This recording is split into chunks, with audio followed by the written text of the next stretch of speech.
Hello again, everybody. Zack Attack is here, my WWE Raw review for this Monday, June 11th, 2018, with Raw taking place from Little Rock, Arkansas. Well, despite the last couple of Raws being yeah, and with ratings down the toilet, ratings for the last couple weeks have been dismal for not just Raw but SmackDown as well. And with half the arena not even being filled tonight, we have noticed the upper level was tapered, was topped off. Only lower level seats were seen. So it's that bad. WWE right now, despite their stock going up, $1 billion deals, they still can't fill up a full arena. So whereas we put matches like Roman and Jinder together. But anyway, despite all that, against Raw, at least Raw didn't have to compete with the NBA Finals, which ended on Friday. And of course, trying to run up New Japan, and probably won't after a very exciting Dominion with a lot of title changes, especially Bullet Club dominating. And the Elite, Bucks and Omega finally beating Okada. But Brock Lesnar has now usurped CM Punk as longest reigning champion. Fuck. Anyway, I should have won CM Punk shit today, but I wore Daniel Bryan shit. I know, wrong show. I am looking forward to seeing D-Bry against Shelton Benjamin. I'd rather see that at Money in the Bank than seeing D-Bry against Cassidy. Or Reigns and Jinder. Or Sammy and Lashley. Anywho, this one was another up and down wall. You had two very exciting fatal four-ways involving the 4 Raw women and men competing in the Raw. Competing 4 Raw in the Money in the Bank ladder matches this Sunday. They had some okay little matches, some little storyline development, and another shitty, not as shitty, than last week, Bobby Lashley's Sami Zayn segment. And I am not kidding. I fell asleep during that segment. Probably everybody else did too. Anyway, I did mention we had the Money to Make pay-per-view. We had the Money to Make briefcase matches, both men and women. We have 4 members from each brand represented. And tonight, we would begin with the 4 men and 4 women in the ring on ladders. We got a similar of an opening a couple of years ago. They had like a summit on ladders 2 years ago with the men, when there was no brand split yet. They're about to do the brand split 2.0 at the time. So that was a good way to start Raw. This is an interesting way to start with all 8 Raw participants in both ladder matches on ladders. Angle conducting like a summit thing. And they were interrupted by the newly shaven, bald Constantinople, Baron Corbin. I actually like his bald look here. I was like, did he look like almost like Professor X on X-Men? Anywho, he would interrupt to make sure Raw ran smoothly. Well, we did, probably because we didn't see any Angle backstage segments. So everyone was arguing about who was going to win. It's all about the matches for this, especially for the women. Talking about the women's title match for Raw being Ronda Rousey against Jack. They'd have a one-on-one face-to-face off later on. Because Natalya was cheering on her friend Rousey. While the men were trying to cheer on their women, especially those who they teamed up with in the Mixed Match Challenge. Because we had a little Team Little Big reference. When Alexa was saying she was cheering on Strowman. Strowman did the same for Alexa. And Finn Balor and Sasha Banks were cheering at each other in the matches as well. And they were all talking. It was an interesting segment here. At least they didn't go for the tried and true segment. Opening segment leads to tag match. We knew these 8 participants would face off in 2 fatal 4-way matches. And the first of which would come after this segment when Strowman got the last word. And everyone was screaming. Even Alexa was screaming. So, I like this segment. Actually, I know some people may not like this opening, but I did like it. At least it was different than the normal Raw opening segment leads to a tag match. So, we go on to the first of those Fatal 4-Ways, the women's Fatal 4-Way, involving the women participants from Raw in the MITV ladder match. Sasha Banks, Natalya, Alexa Bliss, in MMA. We saw Bliss trying to sell her injuries from the fake injury from last week, and Natalya was selling hers from last week as well. Interesting, they did 2 injury angles in the same night involving 2 women involved in a ladder match. To both trying to sell it, and this was a very good 4-way to open up the show here. Sloppy at best, sloppy in parts, but for the most part it was exciting. Some nasty bumps taken. Best spots in the match was the camera guy actually fired bad angle when Sasha was going for some sort of jump off the top. I think she kind of fell, kind of botched it. She is kind of botchy sometimes, and had her foot like jump on Natalya. But then Ember Moon would come in with a spinning dive, with a dive over the middle rope on the Sasha, with Sasha hitting against the barricade. Damn, what a bump did Sasha take. Damn! Sick bump. The Sasha took the impact she took from that dive from Ember onto the barricade wall. Holy shit, that was insane. And then we had a Tower of Doom move. And everyone was, and I like that. Tower of Doom move. 3 of the 4 women, and Bliss would try to capitalize on a Tristan Bliss on one of them after that Tower of Doom. So it was Natalya trying to powerbomb Moon and Bliss. But then Bliss would get off that, and then she would do Tristan Bliss after that attempt. So very exciting. And everyone was going for the finishers. Because we did see Tristan Bliss and Natalya trying many times for the sharpshooter throughout the evening despite her bad leg. And despite that bad leg, she still got it in on Alexa Bliss to end the match with Bliss stepping out. With Natalya getting some momentum heading into Money in the Bank. So we'll see who will win. I will try my best to make a Money in the Bank predictions video. That's for an NXT Takeover predictions video. I'll do more in one shot. I hope to be home for my. I will be home for Money in the Bank. I may not be home for NXT Takeover. I may be going somewhere in Saturday night to see the Jacksons in concert in Detroit. Free concerts. I may do that. So it may not be an NXT Takeover review. But we'll see. So great way to open up the show. Very fun match. Crowd was kind of intimate. Crowd a little better than Corpus Christi, but not by much, especially with only the lower level packed and the upper level tapered off, as I mentioned. So then, before we get to the next matchup, they both Fatal 4-Ways had different dynamics. Like, it was truly everyone for themselves in the women's Fatal 4-Way. But throughout the evening, we would see Kevin Owens try to talk to both Finn Balor and Bobby Roode to try to team up against Braun Strowman, try to weaken Strowman and make him unable to compete at Money in the Bank. Basically, take out the biggest threat in Money in the Bank, being Braun Strowman, who's had so much momentum, destroying everybody, because he is the Monster Among Men, wants to be Monster in the Bank. So let's see how that plan comes together when we get to that main event. But next, we're on to the team that should have won the Tag Team Battle Royal, but was it for the momentum of the B Team. I call them the Double D. Well, you can't really call them that because of the fact that it's too silly for them. At least it's better than a D&D train that Coach called them. Of course, Drew McIntyre and Dolph Ziggler. They were eliminated for that Battle Royal. But I was happy that they at least looked good in elimination by destroying everybody, including Breezango. And it was a good little squashy squash. You know, I'm a fan of both teams, especially the reignited Drew McIntyre, and I actually like the team. You know, I've been saying it a lot. They should be World Tag Team Champions. But if it wasn't for the emergence of the B Team, they would have won the Battle Royal last week. They being Drew and Dolph. Best Police tried their best to get some big moves in, but they could not stop the momentum. Despite a little slip up in the Battle Royal, with the D&D train dominant with the double team finish. I love the claim. I've been saying it every week. I love the double team finish with the Claymore and Zigzag combined.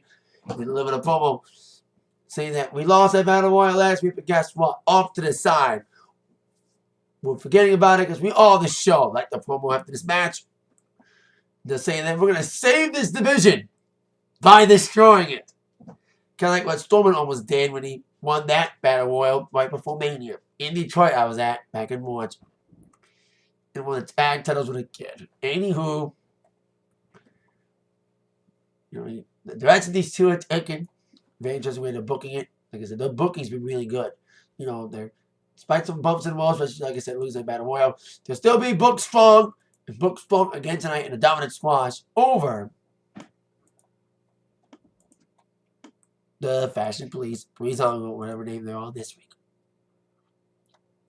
On to our next scenario, which was supposed to be Roman Reigns against Jinder Mahal. This match was made over the weekend. I'm like, wait a minute. Are we supposed to see this match in Money in the Bank? It's already bad enough. We got to see that shitty match in Money in the Bank. Hopefully to God it's not the main event. Please, please, please don't let this be the main event. Let them learn from their mistakes. WWE sometimes never learns from their mistakes. Because I say that Roman Reigns should not be in the main event for a while, especially after that shitty-ass Backlash main event. And they may not learn from that mistake because they may have Roman Lesnar 4 at SummerSlam. God damn it! Anyway, a couple weeks ago, everyone was complaining about a bait and switch when they were hyping up Joe and Daniel Bryan for a week, yet they made a triple threat with Big Cass. We had a good bait and switch. Right before the match, they both came out, both Roman and Jinder. I think WWE Creative realized, we can't give these fans the same match twice because not only is it giving it away, but also it's a shitty match. No one wants to see it twice. So they had Sunil Singh get destroyed by Roman Reigns in less than 20 seconds. But after that destruction, Roman Reigns will get jumped from behind from Jinder and get laid out with a Colossus, making Jinder look strong before he is booked to make Roman look strong this Sunday at Money in the Bank. I expect a victory for the man. Whereas faster than the Rey Mysterio, more powerful than the Big Show, able to bury careers in a single bound.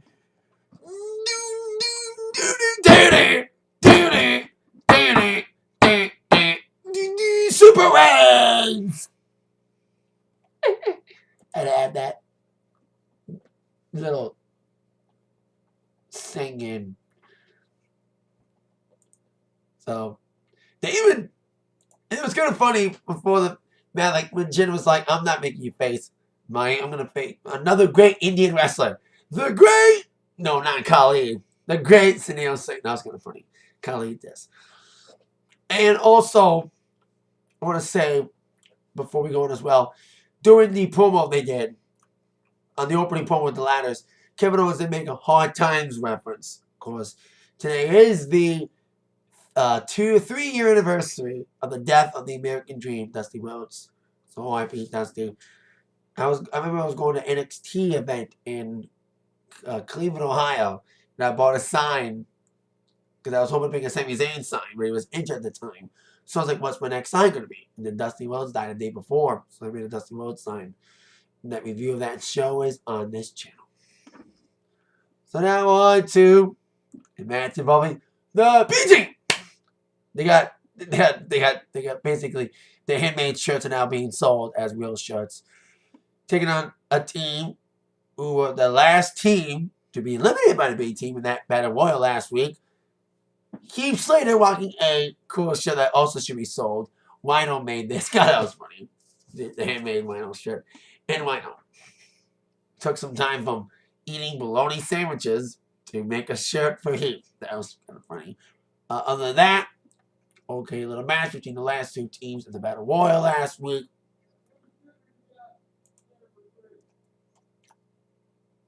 Despite the best efforts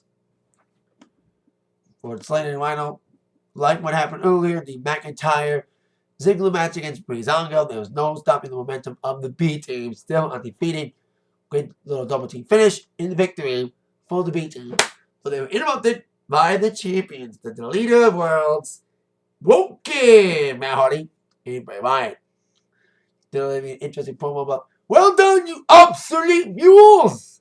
We saw more of the booking character finally with its booking mannerisms in this promo. That the B-Team has bought a ticket, and now they'll be destroyed. That was, of course, delivered by Bray Wyatt. It's really interesting to see him face off against his brother, Bo Dallas. Spoiler alert if you don't know now. That Bray Wyatt and Bo Dallas are real-life brothers. Sons of iOS. Nephews to Barry Windham.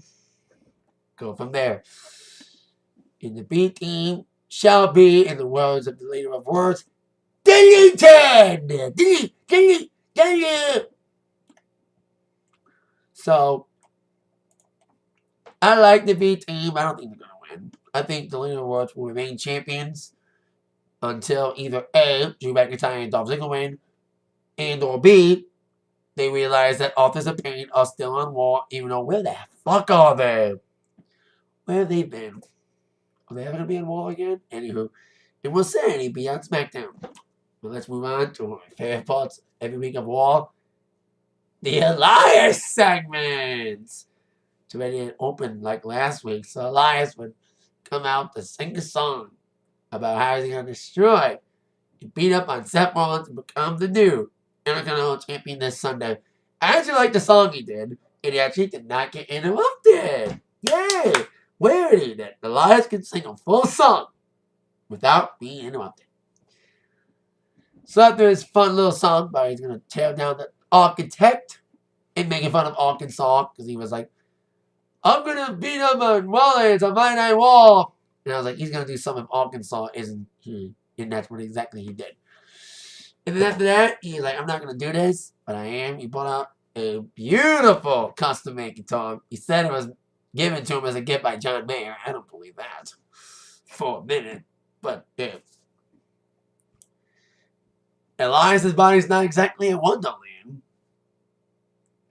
And there's no such thing as a friendship between Elias and John Mayer. Sorry, as a disc jockey, I know who John Mayer is. I know some of his song titles. Don't leave any more John Mayer references.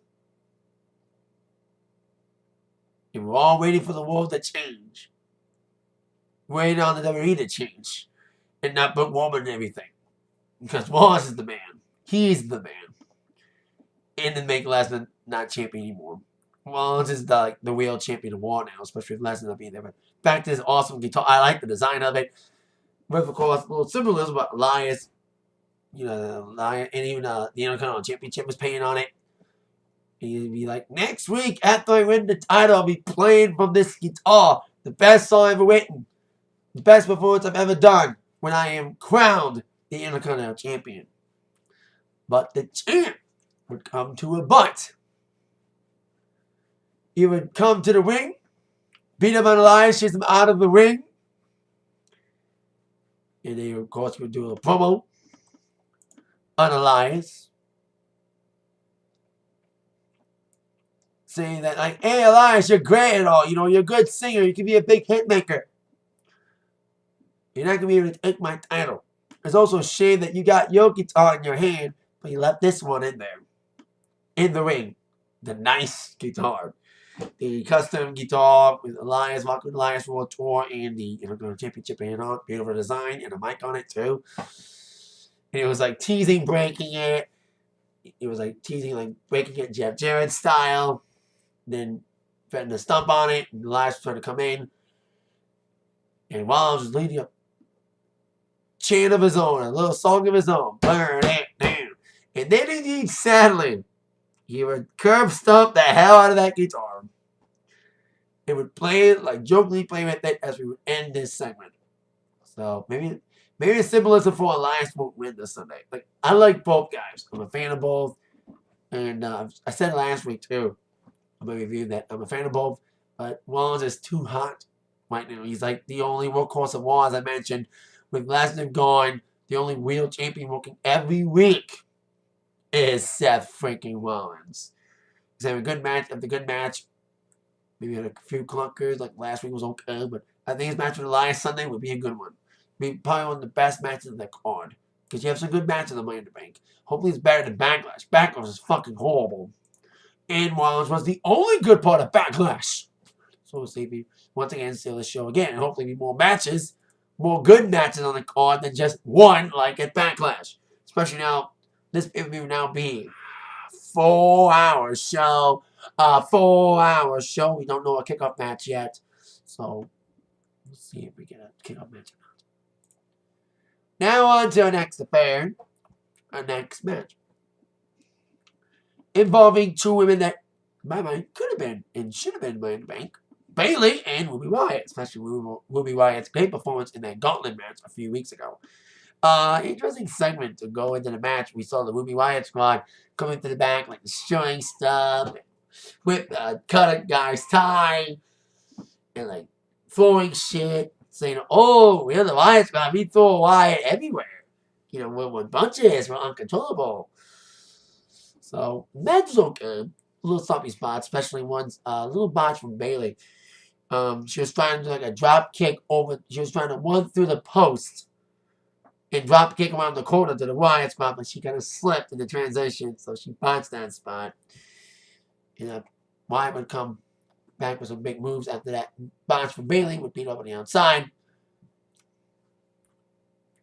with some West holds, but then Bayley would come back alive with some big drop kicks. But then she tried to go for the elbow off the top rope, but then she would miss as Wyatt would roll out of the way. But then Bayley would come back, would try to come back after that miss. It was probably going for Bayley and Bayley, but again, she got distracted as Liv Morgan was distracting the referee. Sarah Logan would come in and distract Bayley for a slight second. It would be capitalized by Ruby Wyatt by nailing Bayley against the ring post.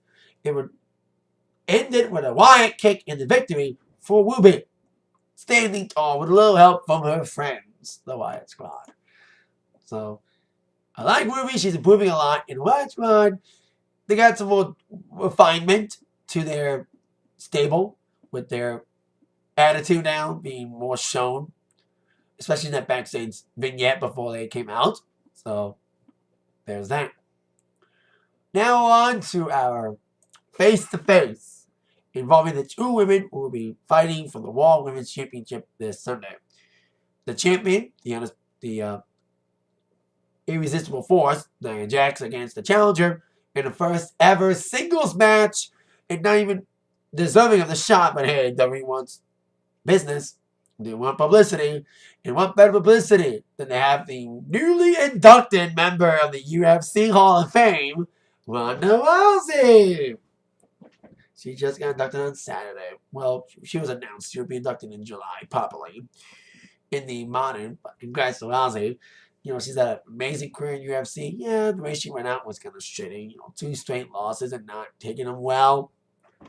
That big first loss against Holly Holm, which I saw on pay-per-view when I was at Buffalo Wild Wings. I saw the pay-per-view from B-Dubs, Buffalo Wild Wings, and it was a shocking night. The crowd went nuts.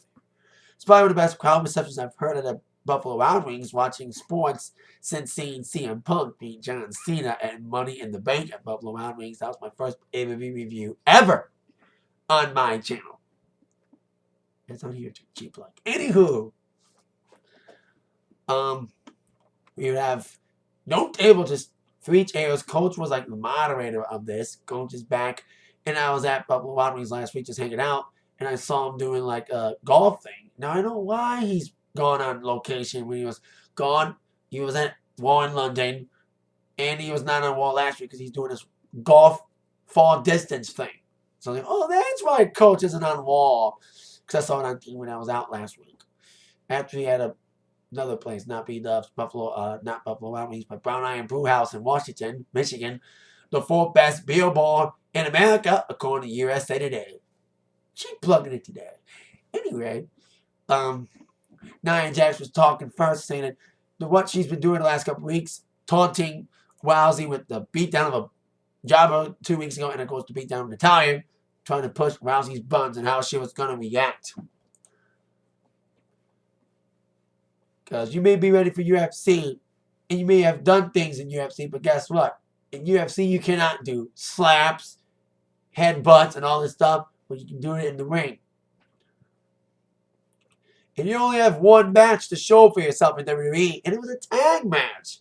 You're not wrestling Stephanie McMahon, a women wrestles part-time. You're taking on the Raw Women's Champion.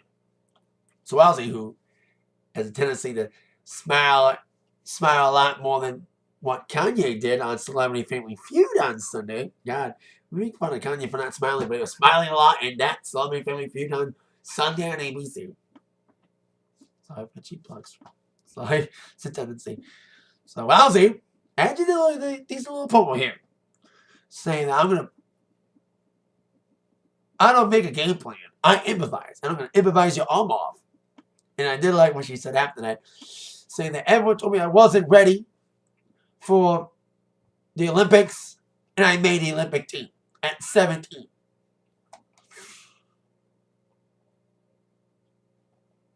So I wasn't ready for UFC, and I wasn't ready to headline my own card. I was born ready. That's a new t-shirt, people.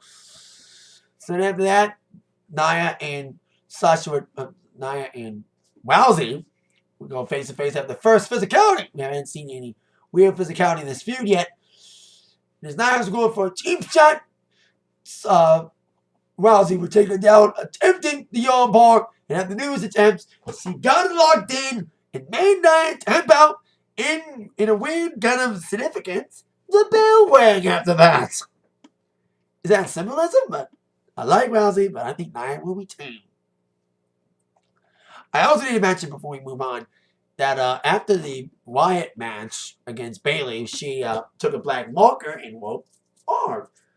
Want to turn like NWO without the spray paint, only with a marker. Makes me think of Chigali Bob Chigali when everyone falls asleep to the song and she would write on people's faces. Speaking of falling asleep, I was about to fall asleep soon. Before I did, we'd see the man. Why is he on television? Or at least he's on television, not on Superstars. Kurt Hawkins trying to break his losing streak. He was hoping to lose the streak last week when it was 0-199. But then Baron Corbin came in and interrupted as the constable and caused Kurt Hawkins' match now going 0-200. So he was trying to avoid 0-201 as we're taking on a guy who we have not seen on TV in weeks. No way, Jose. Where has he been? Speaking of people, we haven't seen Aldous of Pain lately, and we haven't seen No Way Jose, but we see No Way Jose before we see a return to War for Aldous of Pain. Maybe they're saving him for after Money in the Bank to destroy whoever the champs are. We'll see. Anyway, they played Kurt's music twice. Kurt didn't come out, but then we found out he came from the crowd, disguised as a member of No Way Jose's Conga Line, and tried to wall up Jose, but that plan would go into kibosh as we would immediately get nailed with the jumping right hand, the punch from No Way Jose, and the victory from No Way Jose. As yes, Kurt Hawkins is now 0-201. So, there you go. Now on to another chapter of the shitty feud that needs to die. Yes, it needs to die, my friend. Two good workers, but the feud is fucking horrible. The booking and the build for this feud. The Mighty Big match will be okay, but the build to get there has been nothing but shitty. Bobby Lashley and Sami Zayn. The segment last week was beyond horrible. The only good part was when Sami Zayn questioned Bobby Lashley's Army record. And they got a big reaction from the fans. We mentioned it again at the beginning of this segment, which was an obstacle course. Yeah, get hyped for a match by saying an obstacle course. Here's mentioning the obstacles, including the Three Sisters walls. God damn it! Mentioning the three Lashley sisters from the shittiest segment of the entire feud. Now this segment was better than the others, but that's not saying much. Sami tried to again sell this shitty ass material the best he could as a heel. And the Lashley would come out and he would do the obstacle course pretty well. But they would get attacked by Sami Zayn after the course was done. And would lay out Lashley. So, trying to make the fans hype for this match, but we cannot give a fuck. I saw a little bit of it. I did rewind it later, because I fell asleep doing it. So, whether it's because I was tired or needed something to put me to sleep, that did.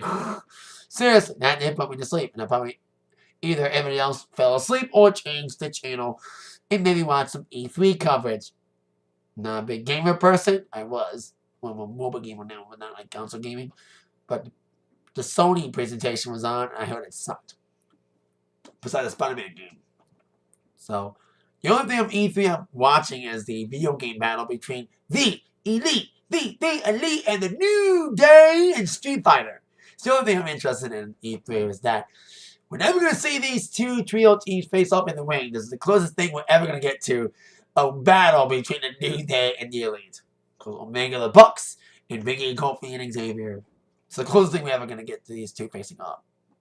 These two trios facing up. Now on to our main event. The Fatal 4-Way involving the Raw men in Money in the Bank.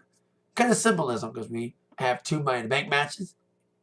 And usually in these pay-per-views, when you have more than one stipulation match, one is better than the other. And same with this, one is better than the other when it comes to Fatal 4-Ways. I like the women's one a little bit better, but the men's one was a different story because you did see the Alliance. KO did, Mastermind, and did lead Bobby Roode and Finn. For the first half of the match, they would indeed be teaming up to try to take down the Monster Among Men. Braun Strowman beat him up a little bit. It would lead towards, Kevin Owens conquering his sphere. He tried to go for a frog splash last week. It was interesting to see these people get along, especially Balor and Owens after what happened after their match last week, going to a DQ. And Finn Balor going off the top of a ladder to deliver coup de grace to KO after KO tried to go for a frog splash, but failed every time. But this time he conquered his fear and climbed the ladder and grabbed one and dragged it to the wing, the announcers area. Would put Strowman on it and would deliver a frog splash up the top of the ladder under Strowman on the table. That was a good spot. And both guys would sell their injuries while we have Roode and Finn Balor getting on in the ring. In a little one-on-one exchange, good exchange before KO would come back and make it a triple threat with Strowman still out. But after these three were tearing each other up, even with a Tower of Doom spot for them as well, Strowman would come back from the dead and destroy everybody, including his famous running shoulder tackles on the outside, but he did trip. They cut the camera off. They switched the camera angle after Strowman tripped up during the shoulder tackle attempt against Balor on the outside. So they did say on the commentary that he lost his balance, selling his injuries from what he sustained from the bump he took on the frog splash through a table. And then Strowman would destroy everybody before the Alliance would come back. But then we did see a break into the Alliance as it was indeed everyone for himself in the end of the match. Everyone was going for the big moves. We did see a coup de grace attempt and a glorious DDT attempt. And we did see Roode try to glorious DDT Strowman, and he did. And Owens would pick up the pin. And then Owens would try to hit a frog splash again on Strowman. Strowman would kick out of that. Strowman would kick out of everything before pulling the ladder and putting Owens through the ladder, delivering a power slam, a running power slam on that ladder, and the 1-2 victory for Braun Strowman. So despite being taken out early with the table spot, Strowman would come back alive and destroy everybody, ending with the running power slam on Owens to the ladder. So there you go. Strowman is still the dominant favorite. But is he really going to win this Sunday? So he's being booked pretty well. But who knows who's going to win? Both might make a lot of matches. I hope to God James Ellsworth doesn't come back. We want a woman. We want a woman to get the fucking briefcase this Sunday, not a man to grab that briefcase and make up for that mess up they did last year at the pay-per-view. A mess up so bad that they had to have had a rematch on SmackDown 2 nights later to get it right, to have a woman come out with the briefcase and not a man getting it for her. But I'm hearing Ellsworth is in China. Is in China. The country, not the woman. You'll be in China. So, happily won't be involved. So, there you go. Okay, a little wall. Ups and downs like usual. But we'll see if SmackDown delivers. There's some good matches booked. D. Brian Shelton and Jeff Hardy, who recently pled guilty to his DUI, or DWI, against Shinsuke Nakamura. I don't know how they're going to book that one. Are they going to have a screwy finish? Maybe a screwy finish because you have a champion. Is Jeff Hardy even in a match yet at Money in the Bank because he lost his opportunity? He's not even in a match yet for Money in the Bank. He's not defending his title yet. Is he going to defend it at all? So we'll see. So that is it for my Raw review. Thank you so much for watching. With that in mind, you've been attacked by the review from Zach. See you next time. Bye-bye.